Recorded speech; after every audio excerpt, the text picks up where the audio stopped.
Hey everyone, welcome back here to my channel where I play Fansu. My name is Nissa and today I made this little beautiful home for the doll. And if you think the doll looks a little different than yours does, then it's because I have a remaster mod on. Made a video on that yesterday, so watch that if you want to see how it looks really close up. It's also in the cinematics, but we took a close up. And if you want to get it yourself, you can see it in the video from yesterday. Anyway, yeah, this is what I built. So if you want to see how I built it or simply just learn more about the doll, then please keep watching. And let me just mention that I forgot to say in the intro here today, I still have the flashing lights going on. However, I have figured out that it's mostly plants from the newest DLC, especially the grass types. So therefore, again, if you don't want the flashing in your zoo, if it's an issue for you, yeah, I would guess that Frontier actually are gonna look at it at some point. It's not something I have like actual knowledge about, it's just my guess. If more people than just me have this issue anyway, it is possible that it's just me for some weird reason. But if it is a bigger issue, I'm pretty sure they will do something about it, because Frontier have shown before that it is important to them that their gamers have a really good experience with the game, and have, as late as with the hyena, made altercations to make sure that all of the gamers are happy with the product. So again, but if it's just me having these issues, then I have no idea what's going on. Have looked at a few things to try to figure out if it was my computer, but I haven't seen anything picture clear, if we can say it that way. And then just a thing I did forget in my last video this Saturday, I forgot to say Merry Christmas to you all. So I just want to say that, and I hope you had a great one, whether you celebrated Christmas 24th, the 25th, or Hanukkah, or nothing at all. I still hope you had an amazing weekend and that it was magical. So yeah, but today we are talking about the doll. And I'm building this little habitat to them.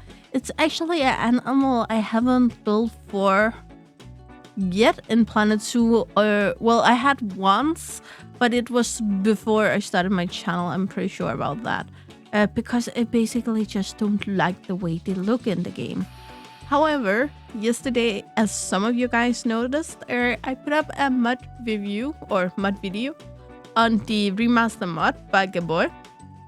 Fell in love with it right away. So I decided to build for them, and they fit in very, very well here next to our other Australian animals. So yeah, I just feel like I need building for it. And they do live a few different places, so I also wanted to showcase that with kind of two habitats in one. So we will have two different sections with two different, not climates, but biomes more likely. And while you watch me build this, I will tell you a little bit about the Ussuri Dhole. And first of all, I'm probably not pronouncing that right, but I'm doing my best here. And if you think, why the Ussuri Dhole and not just the doll? It's because if you look in Zoopedia, it actually says that the one in the game is the Ussuri doll and not just the doll. And the remaster also calls it a Ussuri doll, so therefore I'm going with that. There is a few different subspecies of doll out there. They all have the Kuon genus, and this would be the, of course, the normal basic doll, and then that have three subspecies, one being Ussuri, one being Tinshan doll, and then we have this Sumatran doll. They are in the Canidae family. Again, Canidae is the Latin name for canine family, basically, which is of course is the foxes, the dogs, the wolves, all of these big four-legged kind of dog-like creatures. Some of them more dog-like than others, but it is this family you probably know a few individuals under. They are kind of this mid-sized canine, I would say. They are not as small as a fox, but definitely not as big as the biggest wolves.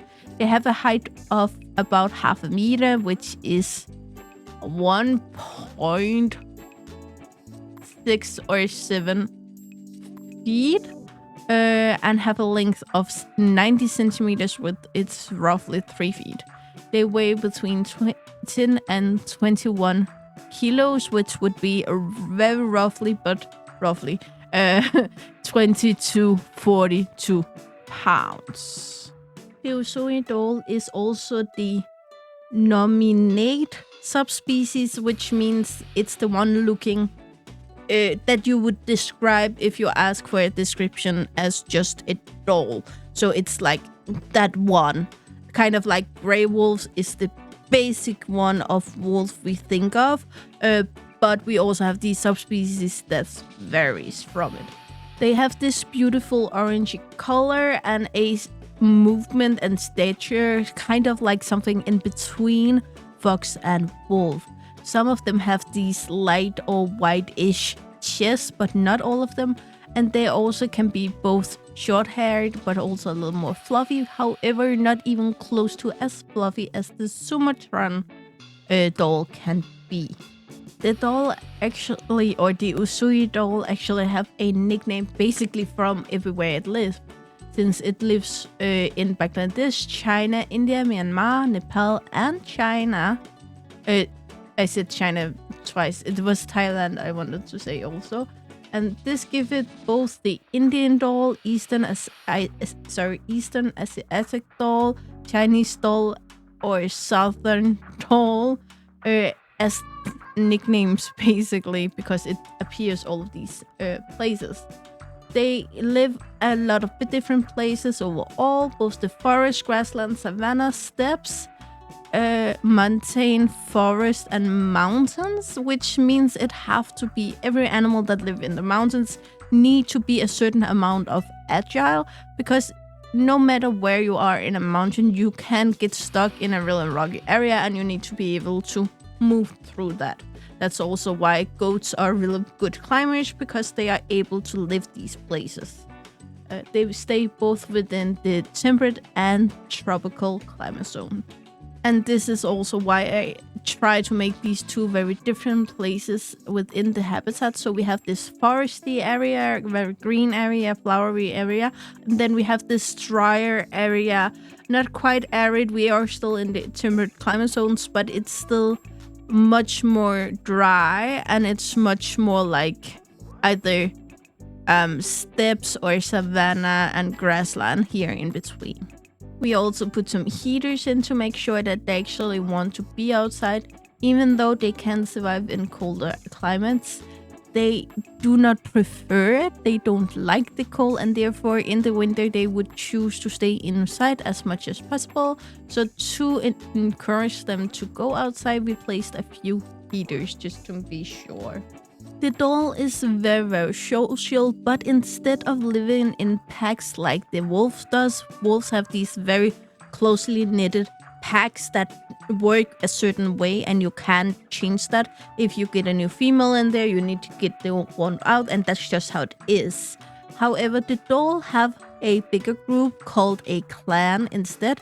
However, for periods of time, the clan can choose to break up in smaller parts, which then would be known as a pack instead, working again in a very specific way until they turn in together again to form the big clan. This part is very fascinating to me personally, because we just talked about the Indian elephant and how their female groups also break into smaller groups for periods of time when needed, and then turn together again when needed. Keeping in mind that the dhole, or the Ussuri dhole, and the Indian elephant, or just any elephant, are two very, very different creatures and work in very similar ways. These split-ups normally happen most around spring, since the small fawns are easy to catch but wouldn't feed the entire clan, so it's perfect food for a small pack. These small packs will all have a individual alpha, however the alpha will be very difficult to spot since they don't show alpha activity or dominance like a wolf would do. A male or an alpha wolf would constantly try to prove that they still are the boss, they still are the strongest and the most dominant. The dolls doesn't do that.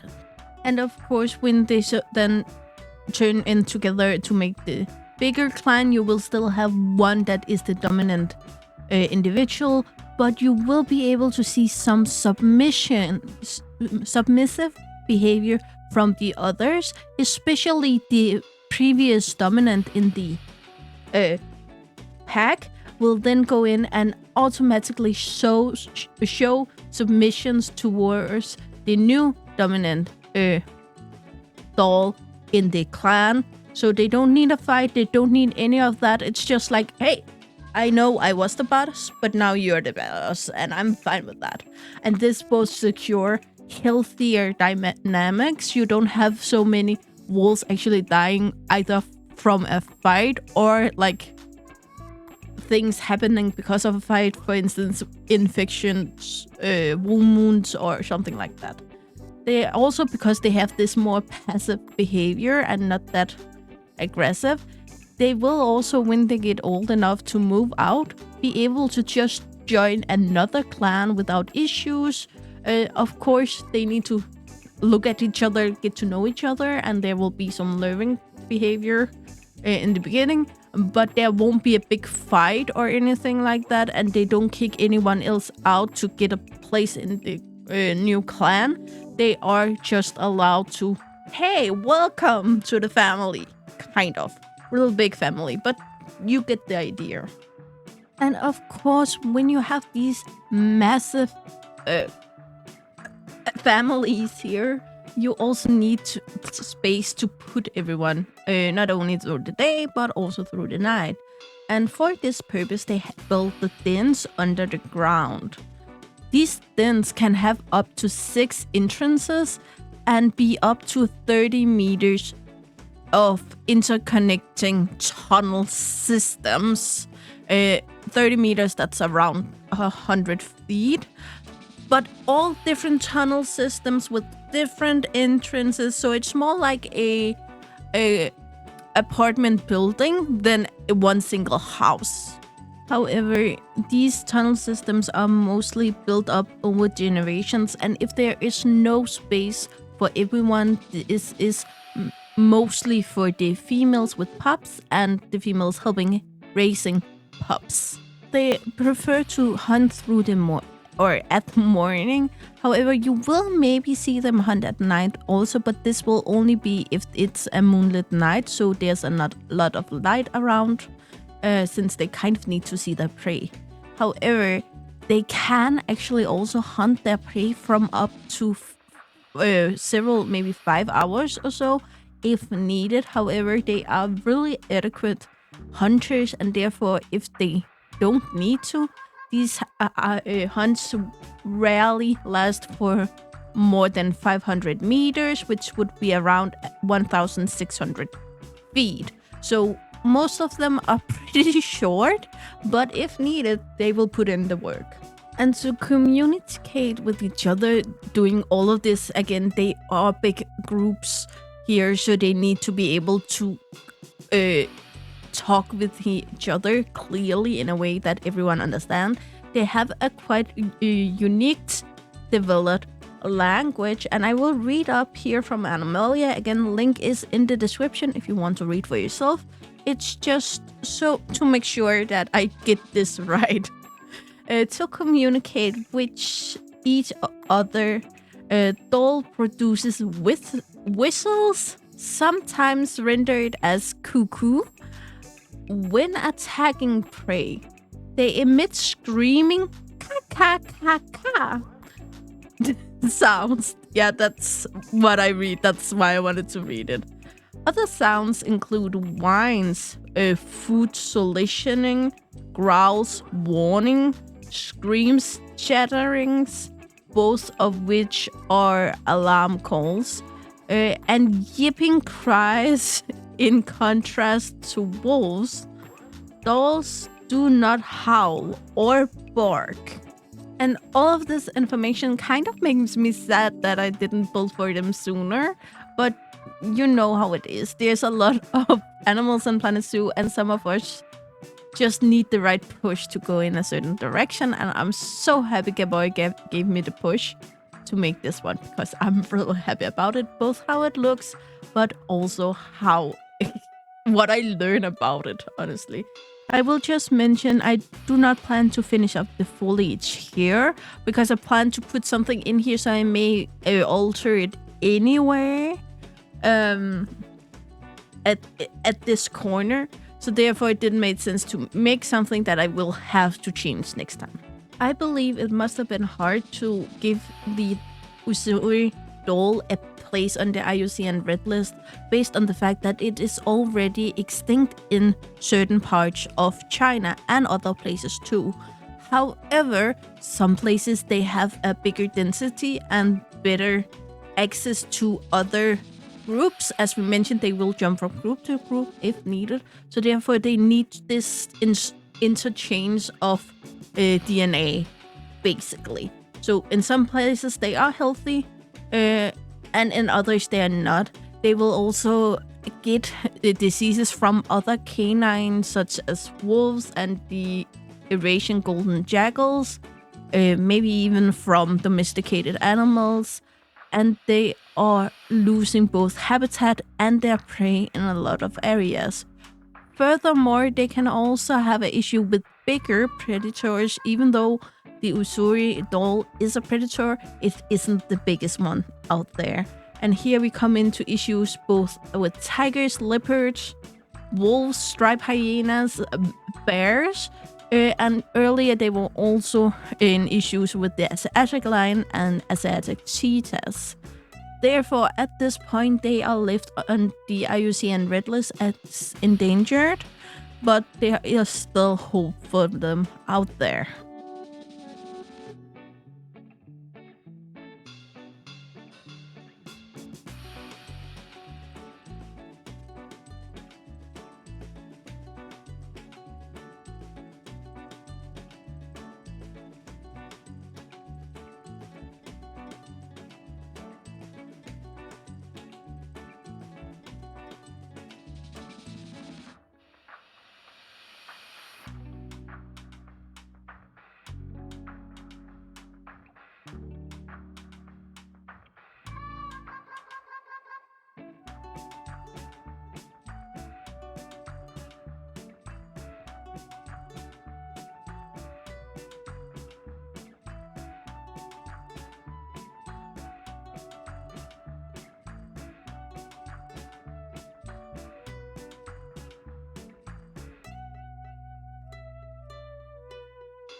Okay, guys, that's all I got for you today. As always, you know the drill. Like, subscribe, and turn on the bell notification so you know the next time I upload a video. Really hope to see you again, either in the comments below or in the next video. Bye, guys!